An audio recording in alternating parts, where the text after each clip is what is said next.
Adam, you guys secure your first victory last weekend against the Rams, 23-20. A great effort all the way around. What was the plane ride back like for your group? Guys were excited. They're happy about just kind of the way that, everybody played. It was a good complimentary football game. I think guys knew how well, we had to play as a group for us to win that game. When you're playing a team that's number one defense, an offense that's historically been pretty good the last 3 or 4 years, and a special teams unit that's been pretty good. I mean, we had to make sure we won all 3 phases. I felt like we did. We played well enough to give ourselves a chance at the end, and then guys went out and executed.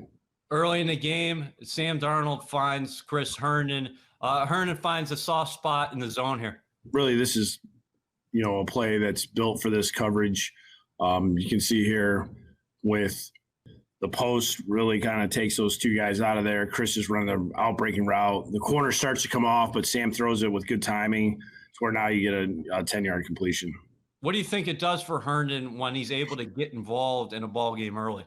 No, this was good. I mean, it felt like we got good pass production out of him, and he made some really big plays. There were some really tough catches. I think that cross route he caught later was a tough one. That was kind of a bang-bang play. I thought it was a great throw by Sam. I thought Sam was doing a good job of letting the ball go early in this game. I love this play. Tell me what's happening from the run action perspective, and then take us down the field with Rashad Perriman. Yeah, it's just kind of like a double misdirection here. You got Crowder coming across kind of on that speed sweep motion. The ball gets snapped. When you're a linebacker, your eyes are going all over the place. And now when you got a guy that is in where he sees speed sweep, and now Herndon's coming across the formation too. So it's kind of like, hey, is it a wide zone kind of, split action? I think the hardest thing about this protection is you got the nickel coming here. We get kind of lucky in the aspect of they bust the pressure.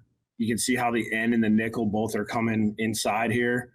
The end should be up the field. The nickel should be coming inside. They kind of help us out here and make this a lot easier. But, with this protection, it's always a little, it's hit or miss because it gets thinned out really fast and you got to get rid of the ball. Sam Darnold completed more than 70% of his passes against the Rams. Again, he goes to Herndon here. I think this is a great throw because it's a really tight window. Yeah, this is it's about as good as you get here as far as throwing an accurate ball on tight coverage and making the right decision. It's good pocket, and then he throws a really accurate ball to where Chris is able to catch this without really adjusting much. You guys were good on third down, very efficient in that area, and you spring Crowder free with a little motion. Yeah, so this is it's just one of those plays. It's simple, and we're going kind of that jet sweep action, snap the ball once he crosses the center, and it puts him in a weird situation as far as does the nickel want to run with him? Does he want to stay? Do the linebackers just push out? You can see here nobody really reacts, and nobody covers Crowder. And we'll take the easy first down. This is the same play we called later in the game. Instead, 2 guys went with Crowder, and that's what allowed Frank to be wide open. We've often talked about Darnold's athleticism over the past 2 years. Here, Aaron Donald is barreling down on him, and what a play. Yeah, this is this is what you need sometimes is, hey, make that one guy miss, and they made the right decision with him and Crowder being on the same page. This is a really good job here of making him miss. He was so calm in the pocket throughout the game, don't you think? Yeah, he was really good. I think it helped. The line did a good job, especially early. Didn't allow him to get hit too much. So, I mean, if you can do that for the quarterback as the game goes on, then they're not worried about taking hits. They get in the flow of the game, but you let a guy get hit early, it causes all kinds of problems. All right, so what was happening on that first drive? You score on your opening possession for a franchise record and an NFL high this season, 8th consecutive game. It was the Ty Johnson show. Yeah. Just here with what they were doing, this is problematic for the coverage they're running. I mean, obviously, anytime you play a team that you don't see a lot, like we play New England, like this is not a play that we're able to run because they've seen this before and they kind of understand what we're doing. But when you're playing these other teams that don't see a whole bunch, you're able to get away with stuff like this. But, when they're playing man coverage, you can see where 51's aligned here. I mean, Todd's going to come across the back of the formation, and that's just he's a step slow here. Now we got, speed and this guy coming, as fast as he can, trying to make that tackle. It's just a tough play. What have you thought about Johnson so far?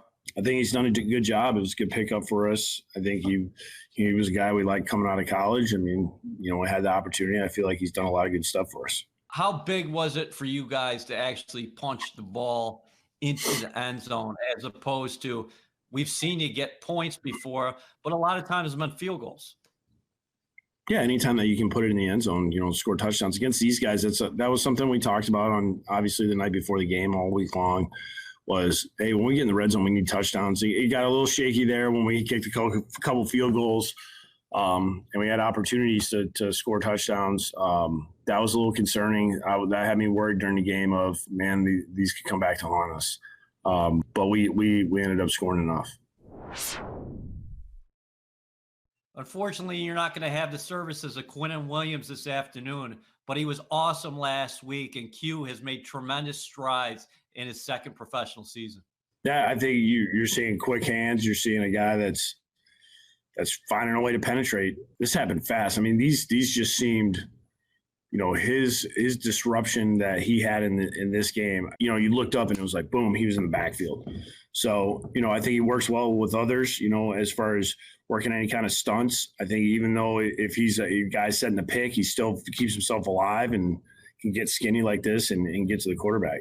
How about your rookie Bryce Hall? A couple of years ago at Virginia, he got his hands on more footballs than any defensive back in America, and here he comes up with his first interception in the National Football League. This was like in slow motion, just watching this from the sideline, of kind of seeing this naked, and you could see Bryce watching the quarterback and just start working back inside. Like he knew. I felt like he really had an idea where the quarterback was going to go with this throw.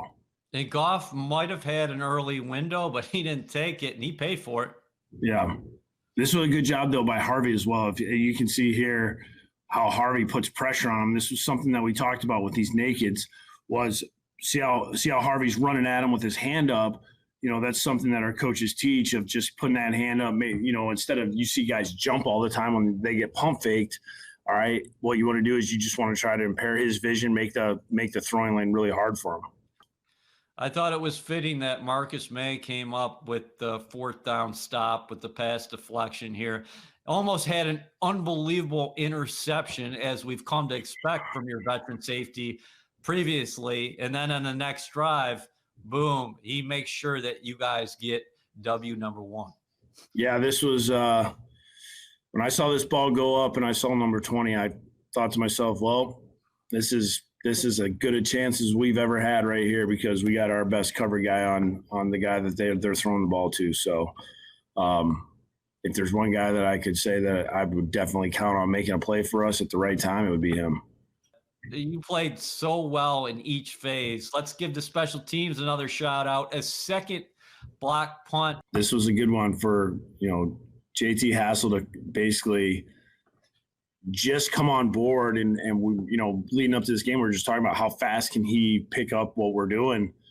He did a hell of a job of picking this stuff up quick, and then not only that, just to become a guy that makes an impact play for us.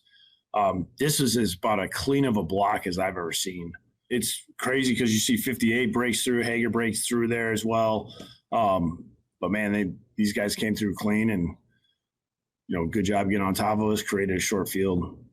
What do you guys have to do today to make it 2 in a row? We have to play well in all 3 phases. I mean, obviously we're, missing a guy like Quinnen up front is going to hurt you, because, him being our best player on defense and really the most impactful guy as far as creating negative plays, that hurts us a little bit, but we need some other guys to step up. We got to play good team defense. We have to make sure that we do a good job of not turning the ball over on offense and converting on third down. So, we'll have some opportunities. We got to find a way to run the ball well. And then special teams, we have to do a good job of just making sure we can, protect the football, and at the same time we got to steal possession, whether it's through, our return units or block a punt, or whatever we have to do to steal possession. Cleveland runs it as well as anybody in the National Football League, and Bill Callahan's such a fine offensive line coach. You guys, big time challenge, for everybody up front without Quinn Williams. Yeah, Coach Callahan, he does as well as anybody. You see most of the guys that he's ever been with, they got top 10 offenses when he's there, and when he's not, things change a little bit. He'll have offenses being able to run the ball as well as anyone. He's always been a tough guy to go against if you're on the defensive side. But we just got to do a good job. We got to do a good job of game tackling. We can't allow run after contact. This got to be a good defensive team effort. And what does Sam Darnold have to do against this defense coming off his finest effort of the season? We got to do a good job of protecting the football, getting it out quick.